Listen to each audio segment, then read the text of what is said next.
오늘도 로마서 3장 25절 말씀 보겠습니다. 그분을 하나님께서 그분의 피를 믿는 믿음을 통한 화해 헌물로 제시하셨으니 이것은 하나님께서 참으심을 통해 과거의 죄들을 사면하심으로써 자신의 의를 밝히 드러내려 하시니요. 아멘. 우리가 이 결정적으로 중대한 진술을 연구해 가면서 잊지 말아야 할 것은 사도의 근본적인 선언은 우리가 그리스도 예수님 안에 있는 구속을 통해 하나님의 은혜로 값없이 의롭게 되었다는 것입니다. 어떻게 주 예수 그리스도께서 우리들을 구속하셨습니까? 그 대답은 하나님께서 우리 죄를 위해 그분을 화해 헌물로 세우셨다는 데서 찾을 수 있습니다. 그러므로 우리가 직면한 문제는 어떤 의미에서 주 예수 그리스도께서 화해 헌물의 희생물이 되시느냐 하는 것입니다. 거기에 대한 답변은 지금 우리 앞에 있는 중요한 용어 속에 주어져 있습니다. 그것은 그분의 피라는 말입니다. 이것은 신약을 일관하는 진술입니다. 예수 그리스도의 피는 흔히 우리의 구속과 구원과 관련해서 강조되어 언급되고 있습니다. 몇 가지의 예를 들면 다음과 같습니다. 첫째로 사도행전 20장 28절의 문구에서 우리는 바울 사도가 에베소 교회 지도자들에게 작별 인사를 하는 말을 읽게 됩니다. 바울은 해두어야 할 경고와 충고를 하고 있습니다. 그러나 바울은 그 모든 것보다 하나님께서 자기 피로 값주고 사신 교회를 먹여야 한다는데 역점을 두고 있습니다. 자기 피로 값주고 사신 교회, 이 얼마나 놀라운 진술입니까? 그와 똑같은 것을 이 로마서 3장 25절에서 만나지 않습니까? 다시 우리는 로마서 5장 9절에서 그것에 대한 빼어난 진술을 대하게 됩니다. 그러면 이제 우리가 그분의 피로 말미암아 의롭게 되었은즉 더욱더 에베소 1장 7절에서도 그것을 발견하게 됩니다. 그 사랑하시는 자 안에서 우리가 그분의 풍성한 은혜에 따라 그분의 피를 통해 구속 곧 죄들의 용서를 받았도다. 이 위대한 바울 사도는 분명히 이 위대한 구절들을 기록함에 있어서 기쁨에 겨웠을 겁니다. 거의 모든 곳에서 그것은 같습니다. 에베소 1장 13절에서 또다시 그 말씀을 대하게 됩니다. 바울은 에베소 신자들에게 그때 너희는 그리스도 밖에 있었고 이스라엘 연방과 밖에 있던 애인들이며 약속의 언약들에서 분리된 낯선 자요 세상에서 소망도 없고 하나님 밖에 있던 자들이었다는 것을 상기시켜 줍니다. 그들은 원래 멀리 있던 사람들이었습니다. 그러나 이제는 그리스도 예수님 안에서 그리스도의 피로 가까워졌습니다. 바울은 여전히 같은 말을 합니다.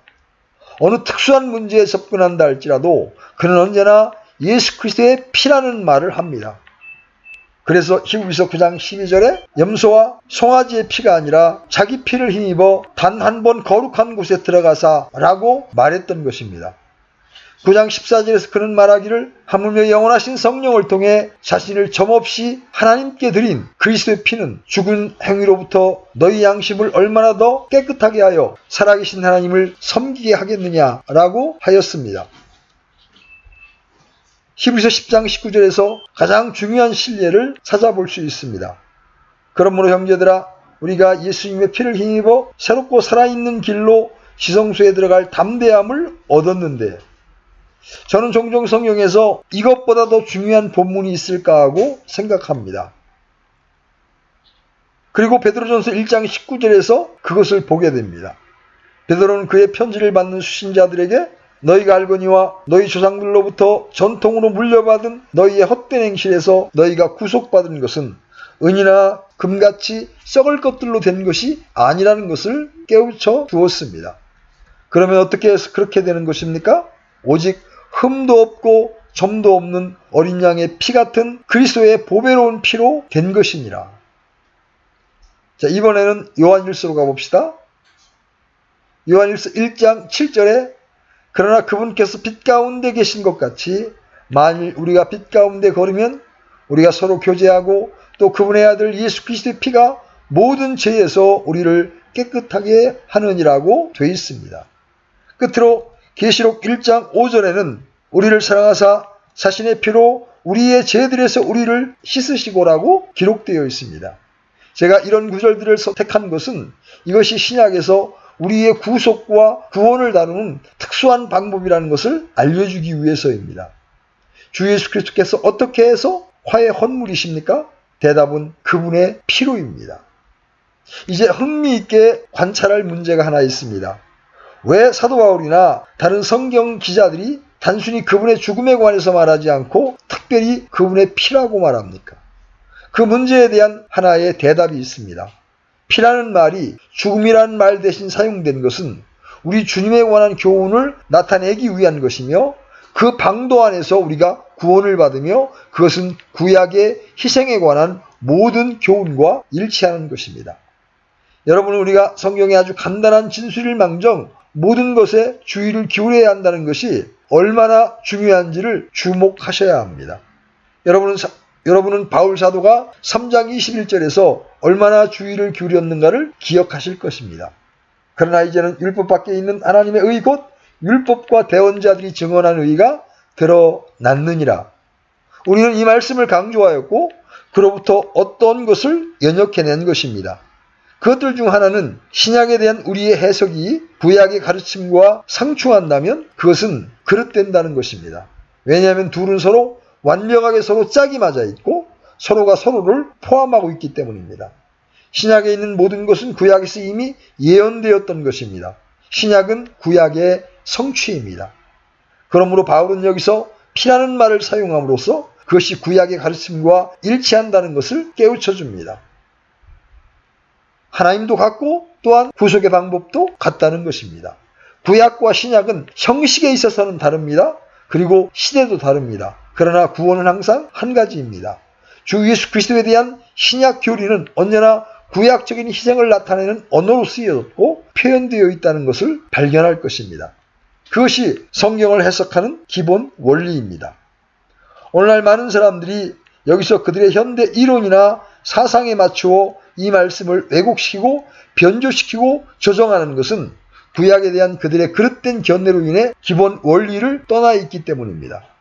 그러나 만일 다른 교훈에 있어서 그의 참다운 가치를 살펴보고 올바르게 해석된다면 어려움이 없으며 그것은 우리 앞에 아주 간단하게 이해되도록 열려진다는 것을 알게 될 것입니다.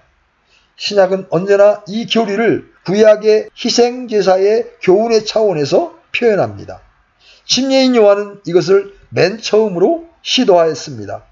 그는 그의 제자들과 함께 서서 주님을 가리키며 세상 죄를 제거하는 하나님의 어린 양을 보라고 말했던 겁니다. 그것은 어떤 의미에서 신약의 시작입니다.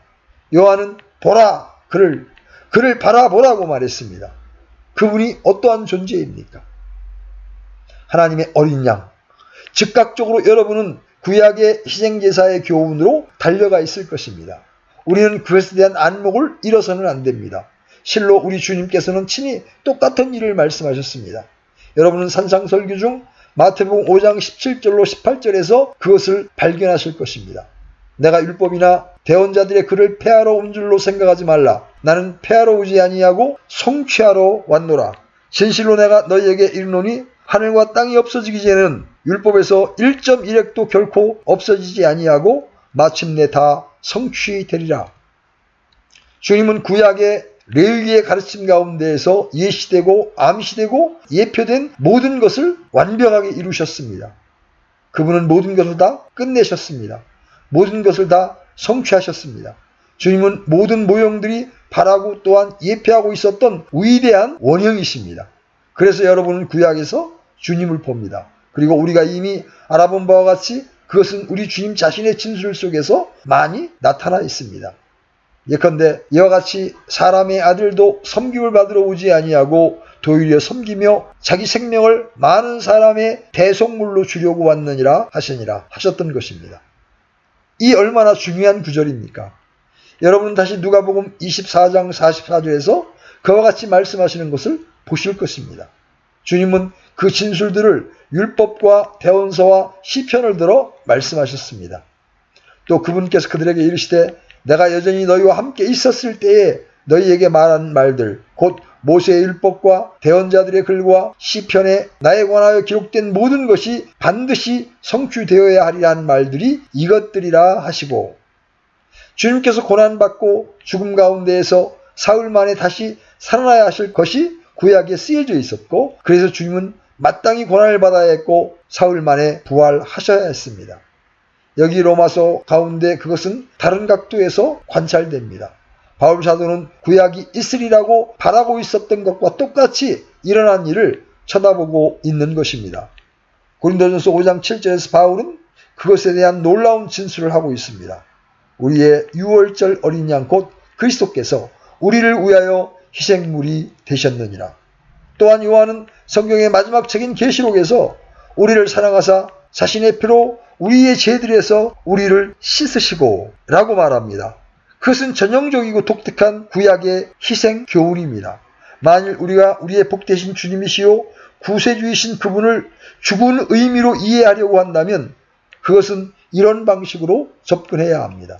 그러나 불행하게도 저는 오늘의 시점에서 그 모든 것이 논쟁과 비판의 주제가 되어 있으며 이 피라는 말에 관련해서 여러 논박과 혼란이 빚어지고 있다는 것을 다시 한번 상기시켜 드릴 수밖에 없습니다. 마음이 내키지 않는 일이지만 제가 앞에서 언급했듯이 이들 조잡한 견해가 현대의 조류이고 현대인들이 몇몇의 세번역 성경에 무릎을 꿇는 사실들로 인해 하나의 경고를 바라는 것이 사역자의 의무라고 생각하는 것입니다. 저는 단지 에베소 교회 장로들에게 작별을 고할 때 거짓 교리와 믿는 무리를 파괴하려고 들어올 어떤 이리들을 삼갈 것에 대해서 그들에게 경고하는 것을 자신의 의무인 줄로 알았던 바울 사도의 신뢰를 따라가려고 할 뿐입니다. 이 이리들은 오늘날에도 극성을 부립니다. 그래서 기독교 신앙을 뒤엎는 이 교묘한 이들을 삼갈 것에 대해 경고하는 것은 성경 교사라 하는 자는 누구든지 담당해야 할 의무 중 한 부분입니다. 그 점이 제가 현 시점에서 아주 공통적인 피라는 말씀에 대한 태도를 주목하도록 주의를 환기시키는 이유입니다. 첫 번째로 피를 절대적으로 아주 강력히 거절하는 태도가 있습니다. 피란 말을 전혀 좋아하지 않으며 모독적인 투로 그것에 대해 말합니다. 저는 사람들이 피에 적시고 싶어하는 복음 전도자들에 관해서 말하는 것을 들은 적이 있습니다. 그들은 빈정대면서 조롱과 멸시하는 투로 아주 모독적으로 말했습니다. 그들은 말하기를 이것은 유대주의에 불과할 뿐이며 이교 사상과 밀접히 관련된 부족신을 말하는 구약적이라는 것입니다.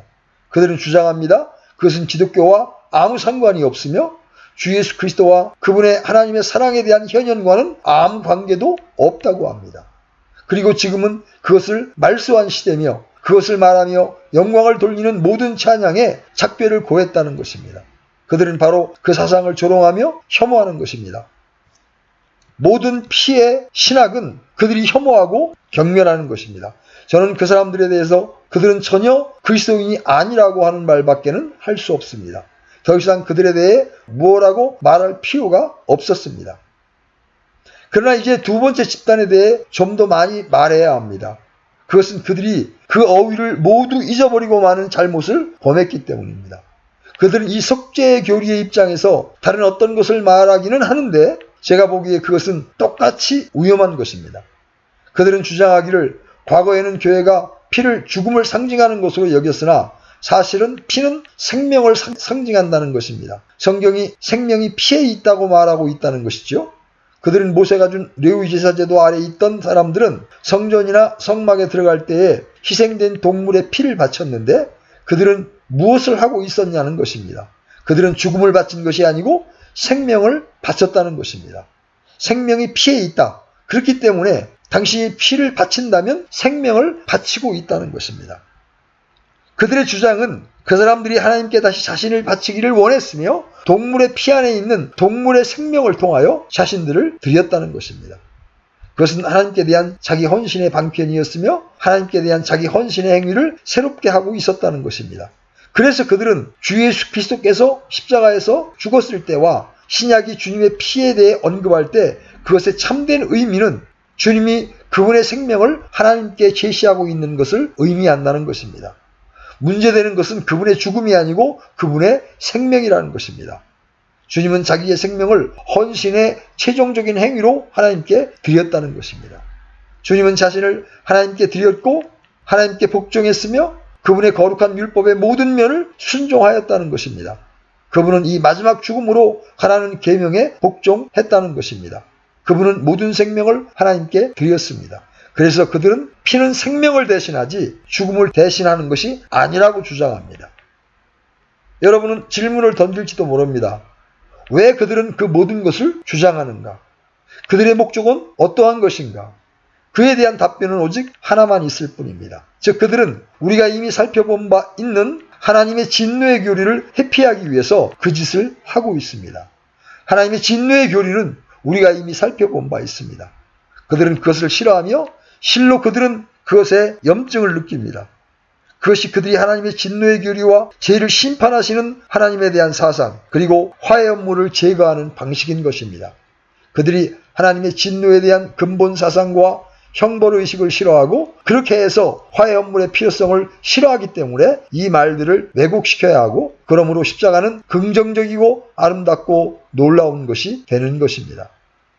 주님은 그분의 생명을 바치고 있었고 만일 우리가 주님을 믿는다면 그분을 통해서 그리고 그 안에서 우리의 생명을 바친다는 것입니다.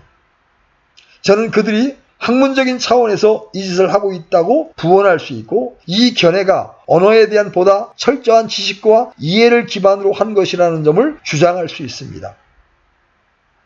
다시 우리 앞에 놓인 대답은 단 하나뿐입니다. 이 논쟁은 언어학적이고 학문적인 차원에서는 결코 정립될 수 없다는 것입니다. 성경에서 피란 말이 죽음으로 끝난 생명을 의미한다는 것은 분명하게 증명될 수 있습니다. 그저 생명이 아니고 죽음으로 끝난 생명이란 말입니다. 피는 죽음이 완전히 이루어졌다는 사실에 대한 최종적인 증거입니다. 명맥을 유지한 생명이 아니고 버린 생명이요 끝난 생명인 것입니다. 피는 언제나 생명이 쏟아 부어지는 것을 의미합니다. 그래서 짐승의 희생의 피는 죽음에 끌려갔고 생명이 거두어진 것을 의미합니다. 그리고 피는 짐승이 고난받아 죽었다는 것에 대한 적극적인 증거가 되는 것입니다.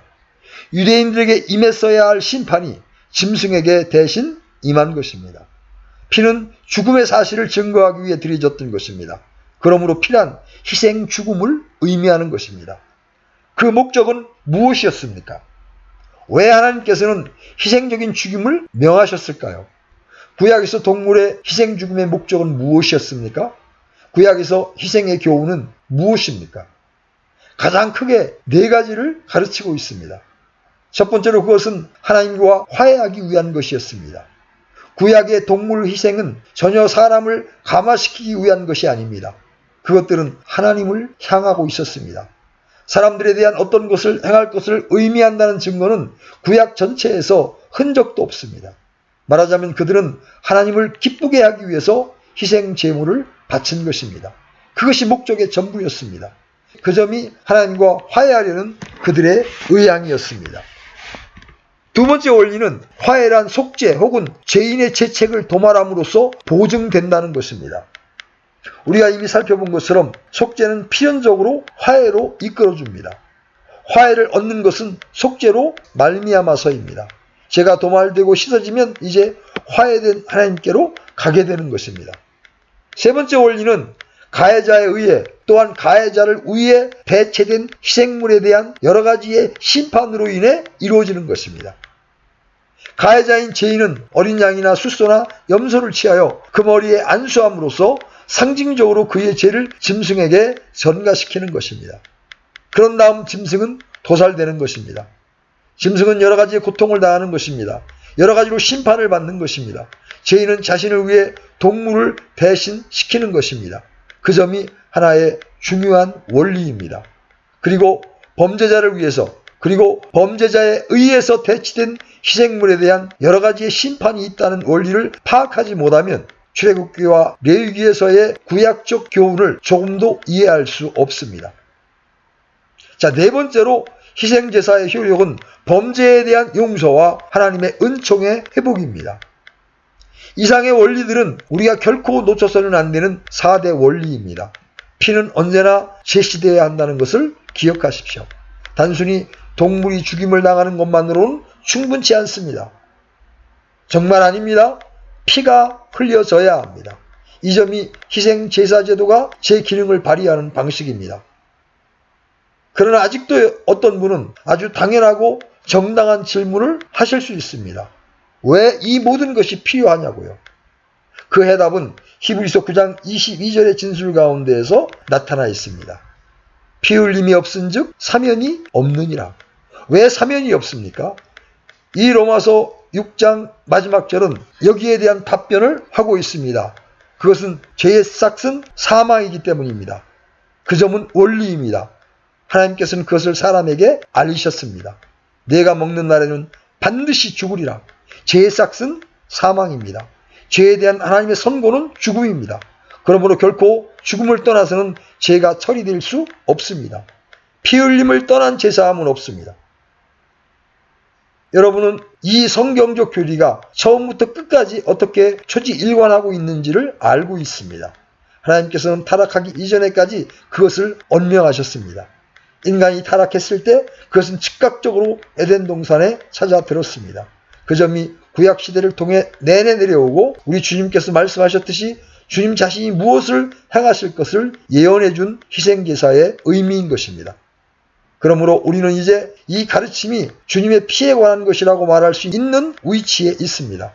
사도가 여기서 하나님께서 그분의 피를 믿는 믿음을 통한 화해 헌물로 제시하셨다고 말한 의도는 무엇입니까?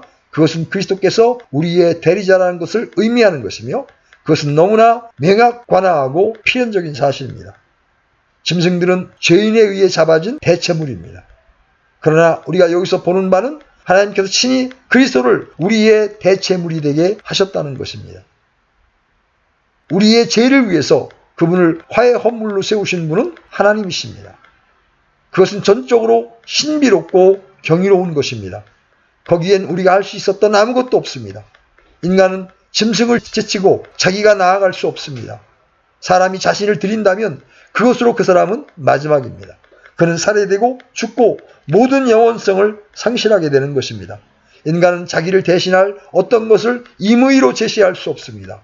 복음의 모든 영원성과 경이로움은 하나님께서 친히 그렇게 하셨다는 데 있는 것입니다. 그리고 하나님의 사랑을 보기 시작하는 것은 바로 여기서부터입니다. 우리가 적대시한 바로 그 하나님께서 친히 대체물을 제공해 주셨습니다. 하나님께서는 당신 자신의 아들을 우리를 위한 화해 헌물로 세우신 것입니다. 우리 주님에 대해 말하면 그것은 무엇을 의미합니까? 주님께서는 우리의 죄와 죄책을 담당하셨다는 것을 의미합니다. 이사야서 53장 6절은 이렇게 말씀하십니다. 우리는 다 양 같아서 길을 잃고 각각 자기 길로 갔거늘 주께서는 우리 모두의 불법을 그에게 담당시키셨도다. 그분의 혼과 생명은 죄를 위한 제물이 되셨습니다. 우리의 죄악이 그분께 전가되었습니다. 우리의 죄악에 대한 하나님의 진노는 그분께 임했던 겁니다. 그 점이 그것이 의미하는 바입니다. 베드로는 그의 베드로전서 2장 마지막 절에서 이사야서 53장을 다시 인용하면서 그것을 다음과 같이 표현하였습니다. 친히 나무에 달려 자신의 몸으로 우리의 죄들을 지셨으니 이것은 죄들에 대하여 죽은 우리가 살아서 의에 이르게 하려 하심이요 그분께서 채찍에 맞음으로 너희가 고침을 받았나니. 이사야는 그것을 바라면서 예언적으로 말하기를 하나님께서 그를 때리셨다고 하셨습니다. 우리가 생각하기를 그가 하나님의 징벌을 받는 것으로 알았다. 그것은 죄가 그에게 전가됐을 뿐만 아니라 하나님의 진노가 그 위에 부어졌다는 것을 의미하는 것입니다. 저와 여러분에게 임해야 할 심판이 우리의 죄성과 죄악으로 인해서 그분에게 임한 것입니다. 바로 그 점이 복음서와 그 밖의 곳에서 이 엄청난 진술들을 대하게 되는 이유입니다. 요한복음 3장 16절 하나님께서 세상을 이처럼 사랑하사 자신의 독생자를 주셨으니 이 말씀은 단순히 하나님께서 주님을 하늘에서 땅으로 보내신 것만을 의미하지 않습니다. 정말 아닙니다. 그것은 모든 것을 함의합니다. 하나님은 독생자를 십자가의 죽음에까지 내주셨습니다. 그분의 독생자를 주셨으니 그를 믿는 자는 누구든지 여러분 이 문맥이 모세가 광야에서 뱀을 든 것 같이 사람의 아들도 반드시 들려야 하리니 이것은 누구든지 그를 믿는 자는 멸망하지 않고 영원한 생명을 얻게 하려 함이라는 말로 연결되는 것을 기억합니다. 그분은 주셨습니다. 혹은 이 로마서 4장 마지막 절에서 발견할 위대한 구절을 들어보십시오. 그분께서는 우리의 범죄로 인하여 넘겨지셨으며, 그렇습니다. 넘겨지셨습니다. 십자가의 죽음뿐만 아니라 죽음에 이르게 하는 죄에 대한 하나님의 심판과 진노에까지 내어줌이 되셨습니다. 8장 32절에 자기 아들을 아끼지 아니하시고 우리 모든 사람을 위하여 내어주셨다고 말하고 있습니다. 하나님은 자기 아들을 아끼지 아니하셨습니다. 그것은 단순히 하나님께서 자기 아들을 죽게 허용하셨다는 것만을 뜻하지 않습니다. 그게 아니라 죄가 받아야 하고 당연히 있어야 할 모든 심판에서 그분을 아끼지 않으신 것입니다. 하나님은 자신의 진노에서 아들의 사정을 봐주시지 않으셨습니다. 그렇기 때문에 아들이 십자가 위에서 부르짖은 것입니다. 나의 하나님 어찌하여 나를 버리시나이까. 만일 하나님의 진노와 그리스도의 피에 대한 교리를 믿지 않는다면 버림에 대한 울부짖음에는 어떠한 의미가 있을 수 있습니까? 무엇 때문에 아들이 피 흘렸습니까? 그것은 단지 죽음에 대한 두려움만이 아닙니다. 순교자들은 순환받고 죽는 것에 주춤거리지 않았습니다. 그들은 즐겁고 대담하게 갔던 것입니다. 그러나 하나님의 아들은 할 수만 있거든 이 자를 내게서 옮기시옵소서라고 요구하셨습니다. 왜입니까? 그분은 자신이 담당할 죄에 대한 하나님의 진노를 맛보아야 하고 하나님 아버지와 분리될 것을 아셨기 때문입니다. 그것만이 오직 가능한 설명입니다. 성경을 있는 그대로 보십시오. 그러면 모든 성경이 완벽하게 짝이 맞습니다. 그러나 만일 그렇게 하지 않고 현대 철학 개념으로 대체한다면 거기에는 단지 의미 없고 이해될 수 없는 진술만이 있을 뿐입니다. 본문이 뜻하는 바는 그분이 말씀하셨듯이 많은 사람을 위한 대속물로 자기 생명을 주셨다는 것입니다. 히브리서 9장 12절과 14절에서 계속하여 말하기를 그분은 단번에 그리고 동시에 희생제물과 대제사장으로서 자기 자신의 피를 가지고 제사 드렸다는 것입니다. 염소와 송아지의 피가 아닙니다. 그 피는 충분하지 못합니다. 그분께서 취하신 것은 그런 것이 아닙니다. 그분은 자기 피를 가지고 가장 거룩한 하늘 지성소에 들어가셨던 것입니다. 그분은 염소나 송아지의 피와 암송아지의 제보다 나은 자기 피로 양심을 정결케 하셨습니다. 그분은 단번에 들어가셨고 그분의 피를 들이셨으며 그것은 연락되었습니다. 그분의 죽으심은 충분하셨고 죄에 대한 하나님의 진노는 전부 쏟은 바 되었습니다. 하나님의 거룩함과 공의와 율법은 완전하게 충족되었습니다. 바로 우리와 같은 방식으로 사도는 여기서 우리가 하나님의 은혜로 값없이 의롭게 되었느니라고 말씀하고 있는 것입니다. 그렇기 때문에 에베소 2장 13절에서 말한 것처럼 우리가 하나님께 가까워진 것입니다. 그렇기 때문에 유대인들과 이방인들이 그리스도 예수 안에서 그분의 피로 아버지께 가까워진 것입니다. 우리가 예수님의 피를 힘입어 새롭고 살아있는 길로 지성소에 들어갈 담대함을 얻었는데 그래서 우리는 하나님과 화해하게 된 것입니다.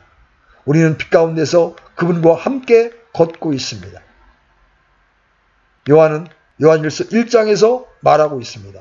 우리가 그분과 함께 빛 가운데 행하면 그분의 피가 모든 죄와 불의에서 우리를 깨끗하게 하실 것입니다. 우리는 항상 죄를 짓고 부정하게 됩니다. 그러나 그리스도의 피는 우리를 항상 깨끗하게 하실 것입니다. 항상 그리스도의 피입니다. 사귐과 교제를 이루어주는 것은 바로 그것입니다.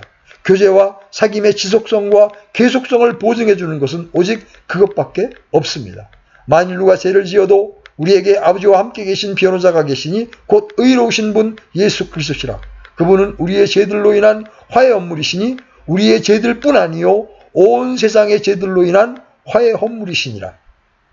모든 것을 안전하게 하는 것은 언제나 그리스도의 피입니다. 나는 누구입니까? 나는 새 언약에 속한 창조물입니다. 그리스도 안에서 우리는 더 이상 옛 언약에 속해 있지 않습니다. 새롭고 더 좋은 언약이 있습니다. 제가 어떻게 그것을 압니까? 그것에 관한 무슨 증거라도 있단 말입니까? 그 증서에 날인이 되었습니까? 예, 그렇습니다. 날인이 되었습니다. 그것은 예수 그리스도의 피입니다. 그것은 히브리서 9장의 가르침입니다. 모든 언약과 약속은 언제나 그분의 피로 날인되어 있고 비준되어 있다고 말하고 있습니다. 그것은 새 언약이 그리스도의 피로서 보증되고 비준되었다고 하는 것입니다. 그러므로 빵과 포도주를 나누는 만찬에 임할 때 이 자는 피로 세우는 새 상속 언약이라는 말씀을 듣게 됩니다. 우리가 만찬에서 함께 행하는 것은 우리 자신에게 새 언약을 상기시키고 우리가 새 언약에 속해 있다는 것을 재음미하게 합니다. 또한 그리스도는 우리를 새 언약으로 데리고 와서 그 아래 있게 하셨다는 것을 상기하게 됩니다. 우리는 그 피로써 가리움을 받았습니다. 모든 것은 그 피로 가리움을 받습니다. 그래서 우리가 새 언약에 속하고 그리스도의 뜻과 그분께서 우리에게 남겨주신 일, 그리고 우리의 부요한 유업의 모든 영광을 읽을 수 있습니다. 그래서 그분의 피로 인하여 그것이 전부라는 것을 여러분은 알고 있습니다. 저는 찬송시 작가들이 그것에 대해 그처럼 썼다는 것이 놀라운 일은 아니라고 봅니다. 아이작 와츠, 윌리엄 쿠퍼, 존 누튼, 어떻게 그렇게 그들이 그 주님의 피를 기뻐했는지요. 하나님의 모든 참된 자녀들이 얼마나 그것을 기뻐했던가요. 샘물과 같은 보혈은 임마누엘 피로다. 이 셈의 죄를 씻으면 정하게 되겠네. 그분은 우리의 죄가 용서받게 하기 위해 죽으셨습니다. 그분은 결코 그분의 생명으로 제사 드린 것이 아닙니다. 그분의 생명은 죽음으로 바쳐졌습니다. 그분은 하나님의 어린 양, 우리의 대속물, 그분은 우리와 우리의 죄를 위해 죽으셨습니다. 그분께서 채찍에 맞음으로 우리가 나음을 입었습니다. 이 진리는 누구의 것이란 말입니까? 그분을 하나님께서 그분의 피를 믿는 믿음을 통한 화해 허물로 제시하신 그분을 믿는 사람들 모두 오직 그들만의 것입니다. 이것은 모든 자에게 해당되지 않습니다. 이것은 오직 그분을 믿는 사람들에게만 적용됩니다. 로마서 3장의 첫 부분에 말한 저주를 보고 옳다. 그것이 바로 나에게 해당된다. 의인은 없나니 하나도 없다. 나는 의롭지 못하다. 나는 사악하고 또 죄인이다. 그 판결은 옳다. 나는 아무것도 아니며 쓸모없는 자다. 나는 소망이 없어. 그러나 하나님의 아들께서 나를 사랑하셨고 나를 위해 그 자신을 주셨어. 그분의 생명을 죽는 데까지 내어주시면서 십자가에서 죽기까지 나를 사랑하셨어. 라고 말하는 사람들에게만 이것은 적용되는 것입니다. 그분은 그분의 피를 믿는 믿음을 통한 화해 헌물이 되십니다. 이 엄청난 속죄는 우리의 것이며 그것은 믿음에 의해서만 우리의 것이 됩니다. 이 점이 바로 바울 사도가 줄곧 강조해 왔던 것입니다. 이제는 율법 밖에 하나님의 의가 나타났으니 그는 3장 21절에서 말합니다. 그것이 어쨌단 말입니까?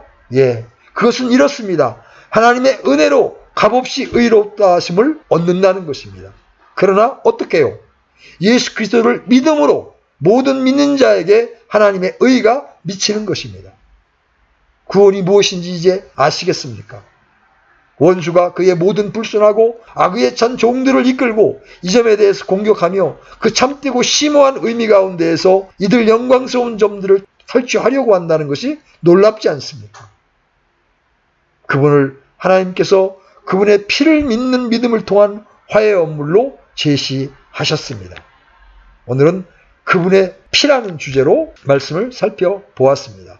다음 주에는 하나님이 행하신 것이 의롭다고 하는 부분을